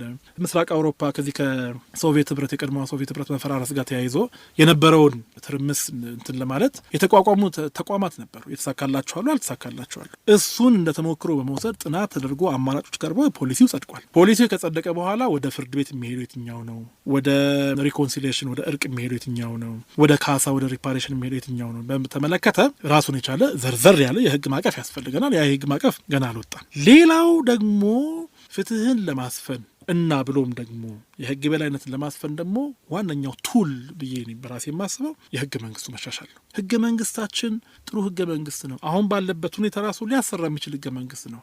ነገር ግን ያ ሲባል ያ እንዳለ ሆኖ መስተካከል ያለባቸው ካልተስተካከሉ አሁንም ለአፈጻጸም የሚያስቸግሩን የህገ መንግስት ድንጋጌዎች አሉ። አብሮነታችንን የሚጎዱ ሊሆኑ ይችላሉ። ዲሞክራሲያዊ ስርዓት ግንባታ ለምናደርገው ጥረት እነ ቻሌንጅ ለእንቅፋት ሊገጥሙን የሚችሉ ሊሆኑ ይችላሉ። የመንግስትን ተጠያቂነት የሚያረጋግጡ ሊሆኑ ይችላሉ። አሁን ለምሳሌ ህገ መንግስታችን ፋንዳሜንታል ፕሪንሲፕልስ ብሎ የሚያስቀምጣቸው አሉ ከአንቀጽ 8 እስከ አንቀጽ 12 ድረስ ያሉት። ለምሳሌ አንቀጽ 8 የህዝቦች ሉዓላዊነት ይላል። አንቀጽ 9 የህገ መንግስት የበላይነት ይላል። አንቀጽ 10 ሰብአዊና ዲሞክራሲያዊ መብቶች ይላል። አንቀጽ 11 ሴኩላሪዝም ይላል ወይም የመንግስትና ሃይማኖት መለየት። አንቀጽ 12 የመንግስት ተጠያቂነትና ግልጽነት ይላል። የመንግስት ተጠያቂነትና ግልጽነት ወሳኝ ናት። ሁሉም ህጎች ማረጋገጥ መቻል ያለባቸው በተለይ ከመንግስት ተቋማት ጋር ያለን ግንኙነት የሚገዙ ህጎች ከሆኑ እችን ህገ መንግስታዊ ድንጋጌና መርህ ነው። የመንግስት ተጠያቂነት መንግስት ስራዎችን ሲሰራ ውሳኔዎችን ሲወስን ተጠያቂነቱ መረጋገጥ መቻል አለብን። አላግባብ የሆነ ውሳኔ ከሰጠን ነው ዩ አር አካውንተብል ለማለት መብት ሊኖረን ይገባል። ያ በህግ ማዕቀፍ መደገፍ መቻል አለብን። መንግስት አሰራሩ ግልጽ መሆን አለበት። አሁን አስተዳደር አዋጁ ላይ አንድ ትንሽ ጎደለች የሚላት ነገር እኔ በግሌ መመሪያዎች ሲወጡ ግልጽነት በተላበሰ መልኩ መውጣት አለባቸው ነው ደንግጓል። ያ ፐርፌክት ነው። ግን መመሪያዎች ብቻ ነው ወይ? ደንብም እኮ አስተዳደር ህግ ነው። በነገራችን ላይ እንደውም አሁን ትልቁ ከተማው ካቢኔም ደንብ ሲያወጣ የከተማውን ካቢኔ እንበለው የፌዴራሉን ካቢኔ እንበለው፣ የፌዴራሉ ካቢኔ የሚያወጣው ደንብ በነጋሪት ጋዜጣ ታትሞ ስለሚወጣ ማንም ሰው አክሰስ ሊያደርገው ይችላል። ግን ፕሮሰሱስ ልክ አዋጅን የሚከተለውን ፕሮሰስ መከተል የለበትም ወይ? አዋጁ ሲወጣ የሚከተለውን ፕሮሰስ መከተል እንኳን ባይቻል ቢያንስ መመሪያዎች ሲወጡ መከተል ያለባቸውን ፕሮሲጀሮች በአዋጁ በተቀመጡ መሰረት 1183 በተቀመጡ መሰረት ለምን አይከተልም? ለምንድነው መመሪያን ብቻ 1183 ያካትተው? ምናልባት ደንብ ፐብሊሽ ስለሚደረግ በዛ ይካካሳል ብሎ አስበው ነው? ኖ ደንብም ቢሆን ልክ ነው። አዋጅን ለማስፈጸም የሚወጣ የማስፈጸሚያ መሳሪያ ነው። ግን እዛም ቢሆን በማስፈጸም ሂደት ላይ የሚፈጠሩ ችግሮች ይኖራሉ። ስለዚህ እሱን ሪቪው የማድረግ ስልጣን ለፍርድ ቤት ሊሰጥ ይገባል። ስለዚህ ህገ መንግስቱ መሻሻሉ እነዚህና እነዚህን የመሳሰሉ አዋጆች መውጣታቸው ጅምሩ እንዳለ ልንል እንችላለን። ግን ማብቂያው ገና ነው። ከነበረብን ችግር አንጻር ካለፍንበት ውጣ ውረድ አንጻር ገና ነው። ካውንስሉ ፈርሷል እንዴ? ካውንስሉ አሁን አክቲቭ አይመስለኝም። ምክንያቱም ካውንስሉ ያው ያን ጊዜ በርካታ ህጎች ነበር የነበሩት። ፍትህ ሚኒስቴር ደግሞ በነበረው አደረጃጀት ያንን ሁሉ ማኔጅ ማድረግ ስለማይቻል አማካሪ ምክር ቤትና አማካሪ ምክር ቤቱን ባይዘው የራሱ የሆነ ጽህፈት ቤት ነበረው። የቀድሞ ፍትህ ሚኒስትር ክቡር ዶክተር ጌዲዮን የጽህፈት ቤቱ ኃላፊ ነበሩ ያን ጊዜ። ከዛ በኋላ ነው ወደ ዋናው መደበኛ ስራቸው የመጡትና አሁን ግን አደረጃጀቱን ፈጥሯል ይመስለኛል ፍትህ ሚኒስቴር። የዚህ ህግ አወጣጥ፣ ህግ ማርቀቅ፣ ህግ እንትን ማለት ራሱን የቻለ በዳይሬክቶሬት ጀነራል በዋና ዳይሬክቶሬት የሚመራ ይመስለኛል። ስለዚህ ወደ መደበኛ አደረጃጀት ስለወሰዱት አማካሪ ምክር ቤቱ አሁን ፋንክሽናል አይመስለኝም። እንግዲህ ቅድም የዚህ የህገ መንግስት ማሻሻያ ብለህ ካነሳኸው ሀሳብ ጋር አንድ ላይ ምናልባት አብሮ መሄድ ከሆነ ብዬ ነው። ብዙ ሰው ወደዚህ ወደ ሚዲያ ይመጣል ጥያቄውን ይዞ ከሚመጣቸው ጥያቄዎች ጉዳዮች ከመሬት ጋር ከቤት ጋር የተያያዙ ናቸው፣ ከመልካም አስተዳደር ጋር የተያያዙ ናቸው እና እርግጥ ይሄ አንድ ጥናት ላይ የማይቻሉ በገጠርም እንደዚሁ ከመሬት የመነሳት የወሰን ጉዳይ አቤቱታው ከፍተኛ ቦታ ይይዛል ይላል እና ይሄ የግል ንብረት ማፍራት መብትን በሚመለከት ከዚህ ጋር በተያያዘም ፍትህ የማግኘት መብትን የፍትህ ተቋማትን ሚና በሚገባ ለማህበረሰቡ ፍትሐዊ መፍትሄ የሚሰጥበት ቁመና ላይ ነው ወይ ብለን ማለት እንችላለን? ህገ መንግስቱ እንግዲህ የመሬትን ጉዳይ ያየበት መንገድ ፒውርሊ አይዲዮሎጂካል ነው። በኢህአዴግ ዘመን እንግዲህ ብለዋል በወቅቱ የኢህአዴግ ባለስልጣናት የነበሩ እና የህገ መንግስቱም ዲዛይነርስ የሚባሉት አካላት መሬት የግል የሚሆነው በኢህአዴግ መቃብር ላይ ነው ብለው ደምድመዋል። ይሄ የሚያሳየ ምንድነው? አይዲዮሎጂ ቤዝድ ነው። ልክ ነው። መሬት እንግዲህ የገጠር መሬት፣ የከተማ መሬት የሚባል አለ። በቀዳማዊ ኃይለ ሥላሴ ዘመን የመሬት ስሪት ስርዓቶች ነበር አይደለም? የከተማ ቦታና ትርፍ ቤቶችን ለመንግስት አደረገ 4767። የገጠር መሬትንም ለመንግስት አደረገ፣ ለጭሰኛው ሰጠው። ያንን ያደረገበት ደርግ ምክንያት ነበረው። አንዱ የ66ቱና የ67ቱን አብዮት ያመጣው የመሬት ባለቤትነት ጉዳይ ነው። ደርግ ያንን መመለስ ካልቻለ በስልጣን የመቆየት እድል አይኖረውም። ስለዚህ በወቅቱ የነበረው የኢትዮጵያ ታሪካዊ ሁኔታ ሶሻል ኮንቴክስት መሬት በግል ሆኖ የመቀጠል ፖሲቢሊቲ ዜሮ ነው። ኢህአዴግ ያን የህገ መንግስቱ ሲረቀቅ በነበረበት ጊዜ የነበሩት አርጊመንቶች መሬት ከኢትዮጵያውያን ጋር ቁርኝት ያለው ሪሶርስ ነው። መሬት ከህዝብ ጋር፣ ሰው ከመሬቱ ጋር ነው ግንኙነቱ። መሬቱን ከምትወስድበት እንደ ህይወቱን ብትነጥቁ ነው የሚመርጠው፣ በተለይ ገጠሩ ማህበረሰብ ማለት ነው። ስለዚህ ይሄ በጣም ቫልዩብል የሆነ ሪሶርስ ለመንግስትም ቫልዩብል ነው፣ ለግለሰቡም ቫልዩብል ነው። ይሸጥ ይለወጥ ብንል ጊዜያዊ ችግሩን አይቶ ሸጦ በኋላ መሬት አልባ ይሆናል። መሬት በጥቂቶች እጅ ይገባና በፊት የነበረውና የጠላነውን የገረሰስነውን የፊውዳል ስርዓት መልሶ ያመጣል ነው። በዛኛው ወገን ደግሞ ያለው ነው እንደዚህ የሚባልማ ከሆነ የዛ የኮሚኒዝምና የሶሻሊዝም ሀሳባችሁን አልተዋችሁ ማለት ነው። በዛ ላይ ገበሬው እኛ ልንነግረው አይገባም። 85% ያለው ገበሬ እኛን ይገዛናል፣ እኛን ይቆጣጠረናል፣ እኛን ይከታተለናል እንጂ እኛ እሱ ምን ማድረግ እንዳለበት እና እንደሌለበት ልነግረው አይገባም እያለን መልሰ ደግሞ ፓተርናሊስቲክ የሆነ በቃ ይሄ ይሻልሃል፣ ይሄ ይበጃል፣ ይሄ ደግሞ አይበጅም ልንለው ልንወስንለት አይገባም፣ ራሱ ይወስን የሚል ደግሞ ጠንካራ የሆነ አርጊመንት ነበረ። ዞሮ ዞሮ ህገ መንግስቱ አሁን ባለው ሁኔታ ተዘጋጀ ማለት ነው። አሁን ህገ መንግስታዊ አሜንድመንት ከሚፈልጉት ነገሮች ተብለው ከሚጮህባቸው ነጥቦች አንዱ እሱ ነው፣ የመሬት ባለቤትነት ጉዳይ ነው። መንግስት ግን ፖለቲካሊ ብቻ አይደለም አሁን የሚያየው ኢኮኖሚካሊ ጭምር ነው። ምክንያቱም መሬት የመንግስትና የህዝብ ነው ይባላል። ኢንአክቹዋል ፋክት ግን የመንግስት ነው።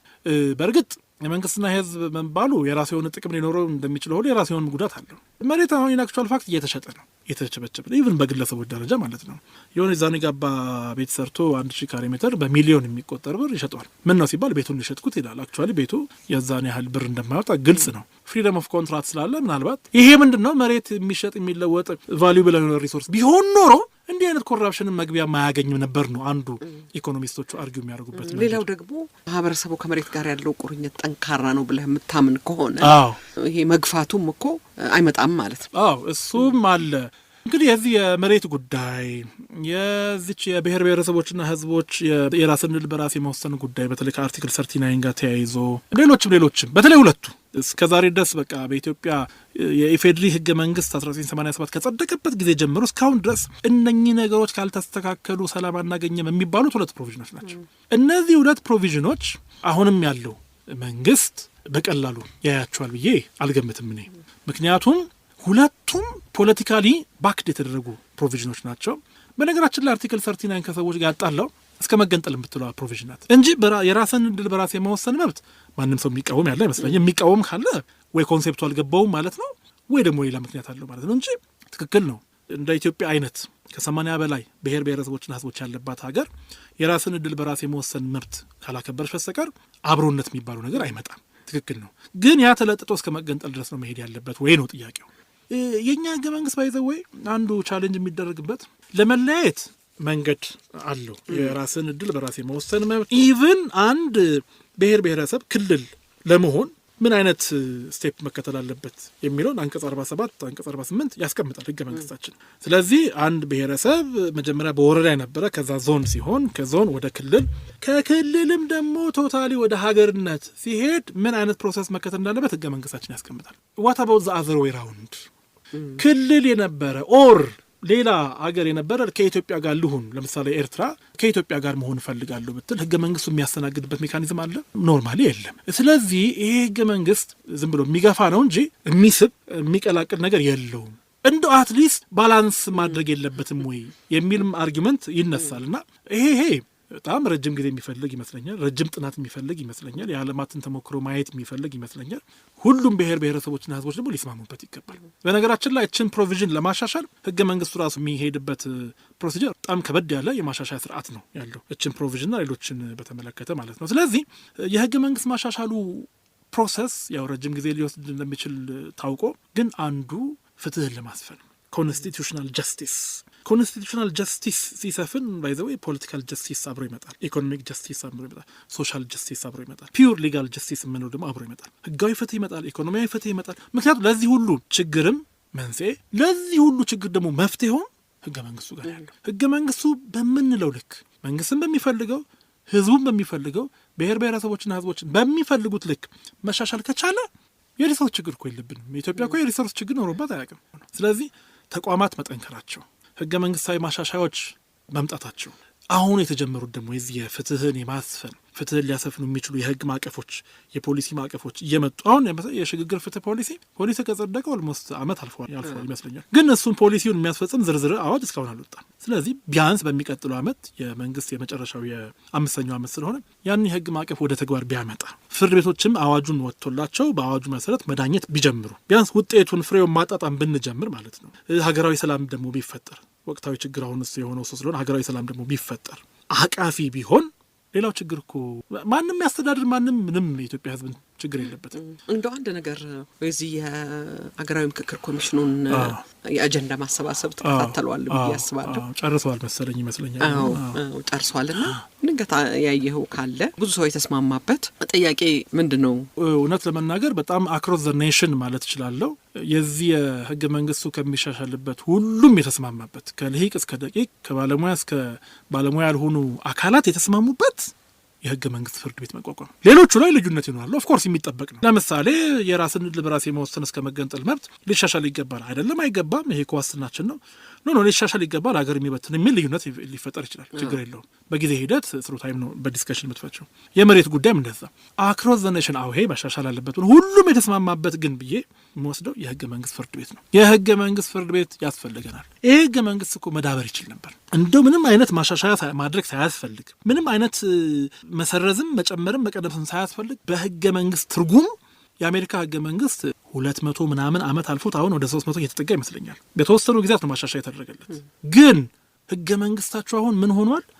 እነሱ ራሳቸውን አገላለጻቸውን ልጠቀምና ሊቪንግ ትሪ በቃ ሊቪንግ ትሪ ህያው የሆነ ግን ጥንታዊ የሆነ ነፍስ ያለው ሪስፖንሲቭ የሆነ ለምን የአሜሪካ ጠቅላይ ፍርድ ቤት ህገ መንግስቱን በመተርጎም ሲግኒፊካንት የሆነ ሮል ስላለው ነው። እያንዳንዱ የህገ መንግስት ድንጋጌ በትርጉም ዳብሯል። በእያንዳንዱ ኬዝ ላይ ተግባራዊ እየተደረገ ዳኞቹ እየበተኑ እያፍታቱ እያብራሩ አዳብረውታል። ለዛ ነው ኮንስቲቱሽናል ሲስተማቸው ጠንካራ የሆነው። ማንም ይመጣ መሪ በዛ ሲስተም ነው የሚያልፈው። የእኛም ሀገር ህገ መንግስት በጀመሪያው ነው 87 ላይ ህገ መንግስት ፍርድ ቤት ቢኖረን ኖሮ አሁን የህገ መንግስት ስርዓታችን ፈርም ሆኖ ስቴብል ሆኖ ለሁሉም ችግሮች መፍትሄ ያበጅ ነበር። ሁሉም ነገር በህገ መንግስቱ ስርዓት ይመለሳል። መሪዎችም በህገ መንግስት ይገዛሉ። ችግሮች ሲመጡ ወደ ህገ መንግስት ፍርድ ቤት መውሰድ ዲሞክራሲያዊ ስርዓት ያብባል ማለት ጠንካራ መሰረት ይይዛል። ስለዚህ አሁንም መንግስት ይሄንን ለጥሩ ኦፖርቹኒቲ ወስዶ ህገ መንግስት ማሻሻያ ከሚያደርግባቸውና ሁሉም ህገ መንግስት ፍርድ ቤት አቋቁም ያለው ቢል 5 ሳንቲም ተቃውሞ አይደርስም። ሁሉም አጨብጭቦ ነው የሚቀበለው። መሆንም ያለበት እሱ ነው። እንዲያውም ዘገየ ነው ሰው እያለ ያለው። ስለዚህ አንዱ ሀገራዊ ምክክር ኮሚሽን ሰክሰስፉል ይሆናል ብዬ የማስበው በዚህ በህገ መንግስት ፍርድ ቤት ማቋቋም ነው። ሌሎቹ ግን ጊዜ ይፈልጋሉ። ፖለቲካሊም፣ ኢኮኖሚካሊም፣ ሶሻሊም፣ ካልቸራሊም፣ ሂስቶሪካሊም የሚታዩ ነገሮች ስለሆኑ ጊዜ ይፈልጋሉ። በቀላሉ ቶሎ ማኔጅ የምናደርጋቸው ነገሮች ላይሆኑ ይችላሉ። ምክንያቱም 27 ዓመት ሙሉ የመጣንበት ወሰብሰብ ያለ አይነት ሂደት ስለነበረ ያንን ለማፍታታና መፍትሄ ለመስጠት የተወሰነ ጊዜ መጠየቁ የማይቀር ነው። የተሻሻለው የአስተዳደር ስነ ስርዓት ህግ አስፈላጊነቱን ቀደም ብለን አንስተናል። አንዳንድ ጊዜ የመንግስት ከፍተኛ ኃላፊዎች ሳይቀሩ ፍርድ ቤቶች የሚሰጡትን ውሳኔ በሚመለከት የሚሰጡት አስተያየት ትንሽ አሉታዊ ነው፣ ተጋፊ ነውና ይሄስ መታረም አለበት አይደለም ወይ? ትክክል ነው። ፍርድ ቤቶች ህገ መንግስታዊ ተቋማት እንደመሆናቸው መጠን በነጻነትና በገለልተኝነት ነው ውሳኔዎችን መስጠት ያለባቸው። ህገ መንግስቱም በራሱ በይፋ የሚያውጀው ምንድነው? ነጻ የዳኝነት አካል በዚህ ህገ መንግስት ተቋቁሟል ነው የሚለው። እንግዲህ ፍርድ ቤቶች ናቸው ወይም የዳኝነት አካል ናቸው። በፌዴራል ደረጃ ያሉ ሊሆን ይችላሉ፣ በአዲስ አበባ አስተዳደር ደረጃ ያሉ ሊሆን ይችላሉ፣ በክልል ደረጃ ላይ ያሉ ሊሆን ይችላሉ፣ ኢቭን እስከ ቀበሌ ማህበራዊ ፍርድ ቤትም ድረስ ሊወርድ ይችላል። እንዴት ነው ነጻና ገለልተኛ ሆነው የሚሰሩት የሚለው ነገር ስንመለከት ከማንኛውም አካል ከመንግስትም ሊሆን ይችላል ከመንግስታዊ ካልሆኑም አካላት ኢቭን ከግለሰብም ጣልቃ ገብነትና ተጽዕኖ ነጻ ሆነው ፍሬ ነገሩን ህጉን እና ማስረጃ መሰረት አድርገው ይዳኛሉ። ይሄ ነው ህገ መንግስታዊ መርሁ። ከዚህ በፊትም አንዳንድ እንቅስቃሴ ነበር። ከዚህ ከሴቶች ጥቃት ጋር ተያይዞ አስተያየት ይሰጣል፣ ምን ይባላል፣ ይጮሃል፣ ተቃውሞ ሰልፍ ይወጣል፣ አቋም ይያዛል፣ መግለጫ ይሰጣል። ይሄ ስህተት ነው። ስህተት የሚያደርገው ምንድን ነው? ጉዳዩ ለፍርድ ቤት ቀርቦ በህግ የተያዘ ጉዳይ ነው። በገለልተኝነት እንግዲህ ዳኛ ሰው ነው አይደል? ዳኛ ሰው ነው። ያንን ጉዳይ የያዘው ዳኛ ደግሞ ምናልባት ቤቱ ቁጭ ብሎ ከልጆቹ ጋር ከባለቤቱ ጋር ቲቪ ይመለከታል፣ ያየዋል። ይሄን ጉዳይ በተለያየ አቅጣጫ መረጃ ይመጣለታል። ከዛ ችሎት ቀርቦ ይሄንን ጉዳይ ማየት ሲጀምር ይሄ ሰውዬ ወይም ይሄ ዳኛ ሰው እንደመሆኑ መጠን ምንድን ነው የሚያስበው? ስለዚህ ቢያንስ ይሄ ጉዳይ አልቆ ውሳኔ እስኪያርፍበት ድረስ ምንም አይነት ጫጫታ መኖር የለበትም። አንድ ጊዜ ትዝ ይለኛል፣ በወቅቱ የጸረ ሙስና ኮሚሽነር የነበሩ ሰው በሙስና የተከሰሱ ሰዎችን ነጻ መልቀቅ ማለት ሙስና እንደማበረታታት ይቆጠራል ብሎ አስተያየት ሰጡ በሚዲያ። ያን ጊዜ ፌዴራል ጠቅላይ ፍርድ ቤት በጣም ሾክ አረገ።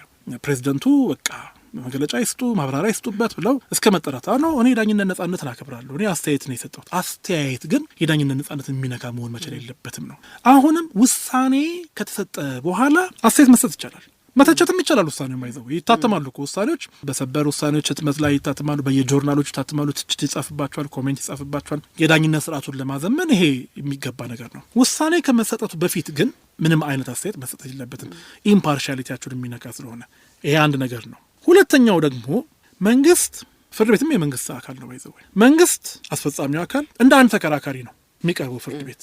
አንድ ግለሰብ ደግሞ ከሳሽ ሆኖ ኦር ተከሳሽ ሆኖ ሊቀርብ ይችላል። መንግስት ተከሳሽ ሆኖ ፍርድ ቤቶች ሲወስኑ መንግስት ስለሆነ ያዳላሉ ኦር ተከሳሽ ስለሆነ ያዳላሉ አይደለም የሚባለው። መንግስት ያቀረበው መከራከሪያ ይኖራል። ያ መከራከሪያው ህግ ድጋፍ አለው ወይስ የለውም? ያቀረበው ማስረጃ ጠንካራ ነው ወይስ አይደለም? ያሳምናል ወይስ አያሳምንም? ግለሰቡስ በአንጻሩ እንዴት ነው ያቀረበው የሚለው ይታያል። ከዛ ውሳኔ ይሰጣል። ከዛ በዚህ ውሳኔ ቅሬታ ያለው ወገን አይ ፍርድ ቤት በሰጠው ውሳኔ እኔ ተገቢ ነው ብዬ አላምንም፣ ትክክልም አይደለም፣ የእኛን ኢንትረስት፣ የመንግስትን ኢንትረስት፣ የሀገርን ኢንትረስት፣ የተቋምን ኢንትረስት ያላገናዘበ ነው፣ ህጉን የጣሰ ነው፣ ህጉን በትክክል አልተረጎሙም ወይም በትክክል ተረጉሞታል ብዬ አላምንም ብሎ ካመንና ቅሬታ ካለው የመጀመሪያ ደረጃ ፍርድ ቤት አለ። ከዛ ላይ ይግባኝ ይላል። አሁን በአዲስ አበባ ደረጃ የመጀመሪያ ደረጃ ፍርድ ቤት አለ፣ ይግባኝ ሰሚ አለ፣ ከዛ ሰበር አለ። ከዛ አሁንም ነው የአዲስ አበባ መስተዳድር የሰበር ሰሚ ችሎት የሰጠው ውሳኔም አሁን አላምንበትም ካለ ወደ ጠቅላይ ፍርድ ቤት ደግሞ ሰበር ይመጣል። ኖ አይደለም የፌዴራል ጠቅላይ ፍርድ ቤት ሰበር ሰሚ ችሎትም የሰጠው ውሳኔ ትክክል አለ ብሎ ካመነ ደግሞ ወደ ፌዴሬሽን ምክር ቤት ደግሞ ይሄዳል። ይሄ አይነት ጁዲሻል ስትራክቸር አለ። በፌዴራሉም እንደዛ ነው። በፌዴራል መጀመሪያ ደረጃ ፍርድ ቤት የተሰጠ ውሳኔ ሪቪው ይደረጋል በፌዴራል ከፍተኛ ፍርድ ቤት። በፌዴራል ከፍተኛ ፍርድ ቤት የሰጠው ውሳኔ ሪቪው ይደረጋል በፌዴራል ጠቅላይ ፍርድ ቤት። በፌዴራል ጠቅላይ ፍርድ ቤት በይግባኝም ሪቪው ይደረጋል፣ በሰበርም ሪቪው ይደረጋል። ምናልባት ይሄ ውሳኔ ህገ መንግስትን የሚነካ ህገ መንግስትን የጣሰ ከሆነ ደግሞ ወደ ፌዴሬሽን ምክር ቤት ህገ መንግስታዊ ጉዳዮች አጣሪ ጉባኤ ይሄዳል። አዎ ትክክል ነው፣ ህገ መንግስታዊ ጥሰት አለ ብሎ ካመነ የፌዴሬሽን ምክር ቤት ያስተካክሏል። እንዲህ አይነት ጠንካራ የሆነ ኮርት ሪቪው ሲስተም፣ ዲሲሽን ሪቪው ሲስተም አለን። ውሳኔዎች የሚከለሱበት፣ ውሳኔዎች የሚስተካከሉበት፣ ውሳኔዎች የሚታረሙበት መንገድ አለን። በነገራችን ላይ ኢቭን አይ ይሄ ፍርድ ቤቱ እንደ ተቋም ወስኖብኝ ሳይሆን ዳኛው ትክክለኛ ዳኛ አይደለም፣ አዳልቷል ወይ በጥቅም ተገዝቷል ወይ በዘመድ አዝማድ በምናምን እንትን ብሏል ብሎ ካመንና ማስረጃ ካለው ዳኛውንም በግለሰብ ደረጃ መክሰስ ይቻላል አለ። የዳኞች አስተዳደር ጉባኤ አለ። ለዳኞች አስተዳደር ጉባኤ ግለሰብም ይሁን መንግስትም እንደ አንድ ተከራካሪ ይሁን ኬዙን አቅርቦ የዳኞች አስተዳደር ጉባኤ እውነትም አዎ ገለልተኝነቱ የሚነካ ጉዳዩ በይግባኝ መታየቱ እንደተጠበቀ ሆኖ ማለት ነው። ጎን ለጎን እዚህ ጋር ዳኛው ስህተት ፈጽሟል ወይ ከእውቀት ማነስ ነው ወይ በኮራፕሽን ነው ወይ በግል አመለካከት ነው ወይ ማስረጃ በደንብ ባለመመዘን ነው ወይ ችሎታ አንሶት ነው ዋቴቨር ብሎ ካመነ አስፈላጊውን ቅጣት ይወስናል። እስከ ማሰናበት በምክር ቤት ነው የሚወሰነው። ግን ከማሰናበት በመለስ ያሉትን ጉባኤው በራሱ መወሰን፣ ደሞዝ መቅጣት፣ ከደረጃ ዝቅ ማድረግ፣ ከሰስፔንድ ማድረግ፣ ከስራ በርካታ አይነት ውሳኔዎች። ስንብት ደግሞ ሲሆን ወደ ምክር ቤት ሄዶ በምክር ቤት እንዲሰናበት ይደረጋል። ኢቭን አሁንም ኖ ይሄ በስንብት የሚያልቅ ነገር አይደለም፣ ሲሪየስ የሆነ ኦፌንስ ነው ከተባለ ደግሞ በተለይ በሙስና በዘመድ አዝማድ በጥቅም ተሳስረው የወሰነ ውሳኔ መሆኑ ከተረጋገጠ ደግሞ በወንጀል ይከሰሳል። በወንጀል ተከሶ የሚገባውን ቅጣት ያገኛል። እንዲህ አይነት ፕሮሲጀራል ሜካኒዝምስ አሉ። እንዲህ አይነት ፕሮሲጀራል ሜካኒዝምስ ባሉበት ሁኔታ በግል አስተያየት ሰጥቶ ዳኝነቱ እንደዚህ ነው ፍርዱ እንደዚህ ነው ማለት ጥቅምም የለውም። በመሰረቱ ይልቅስ ጥቅም ያለው ምንድን ነው? ጉዳዩን በይግባኝ መስመሩን አስይዞ እንዲስተካከል ማድረግ፣ በቂ ክርክር ማቅረብ፣ ከዛ ደግሞ ዳኛው ይሄንን ስህተት ፈጽሟል ብሎ ካመነና በቂ ማስረጃ ደግሞ ካለው በራሱ ቅድም ባልኩት ስርዓት ሄዶ ዳኛው ተገቢውን ቅጣት እንዲያገኝ ማድረግ ይቻላል። በዚህ መልኩ ነው መፈታት ያለበት። እንዲህ አይነት ስርዓትም የተበጀው በነገራችን ላይ እንዲህ አይነት ችግሮችንም ለመፍታት ታስበው ነው። አሮን በጣም አመሰግናለሁ ዛሬ ስለተገናኘን። እሺ አድማጮቻችን ከኛ ጋር የነበረው አቶ አሮን ደጎል ነው።